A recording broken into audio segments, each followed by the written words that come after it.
Today we're going to be checking out two similar microphones. We got the Yeti Snowball as well as the Yeti Orb. The Yeti Blue microphone is going to be a bit on the older side, about 5-6 years old. And then we got the Yeti Orb, which is pretty much a refresh of this, except it's kind of like the gaming version from Logitech. Now, as far as design aesthetics go, you can tell there's going to be a pretty big difference on the type of person these microphones are for. The Yeti Orb is going to have more of a gamer vibe going for it, and it's also going to be made mainly of fabric in these areas up here, and the rest is going to be made of a plastic material. And I do like how lightweight this microphone feels for the most part. It feels like it's easy just to put it anywhere, and if you have a boom arm mount, it's going to be super easy and lightweight just to have this thing hanging above you and just speak into it. And the Yeti Snowball, on the other hand, is going to have a more studio type of look and vibe going for it. It's going to have this glossy finish here, and then you can see all of the texture. It feels very studio with this mesh design here and this chrome logo.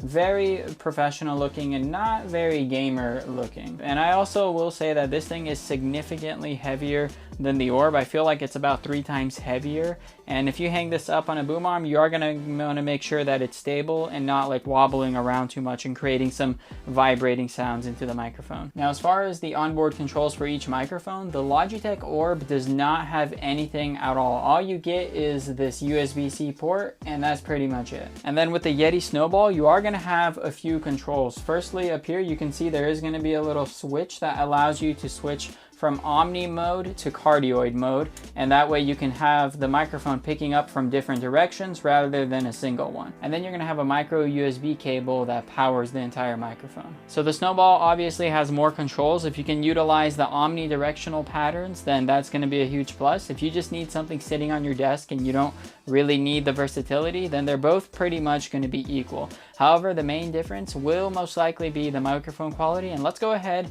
and do a quick mic test with both of these mics right now. So we have the Logitech Orb plugged in, and this is what the microphone quality is going to sound like on my MacBook Pro with no audio adjustments at all. And we're about half a foot away from the microphone, and this is going to be it. Testing 1 2 3, testing 1 2 3.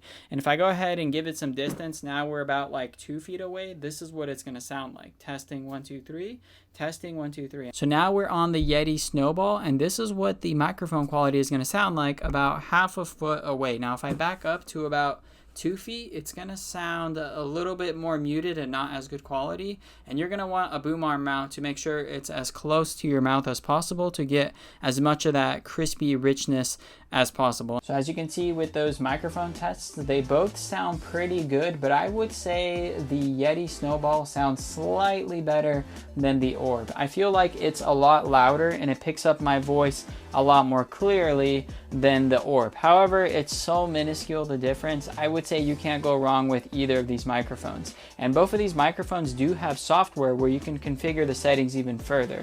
And let's go ahead and show you what that looks like. So if we go ahead and click on this Yeti Orb and just go to the microphone settings, you can see you get a ton of EQ settings. If you know what you're doing and you're trying to go for a specific characteristic of sound, then you can definitely tweak everything here and get the effect you're looking for. And then with the Yeti Orb, you're going to have things like samplers as well as some RGB lights you can configure. With the Snowball microphone, you're not going to have the RGB light settings in the software, but you will pretty much have the same EQ settings that you can customize via the software. So both of these mics are going to be great choices, but the main difference between the two is obviously going to be the aesthetics, and then there's going to be a slight price difference. The Yeti Snowball goes for $40 as of making this video, and the Yeti Orb is going to go for $60. So you're paying, I would say, more for the RGB and the gamer look for that extra $20 as opposed to getting something a little more traditional looking and studio grade looking with the Snowball. Now if you want to see a dedicated review video of the Logitech G Orb microphone, be sure to click the video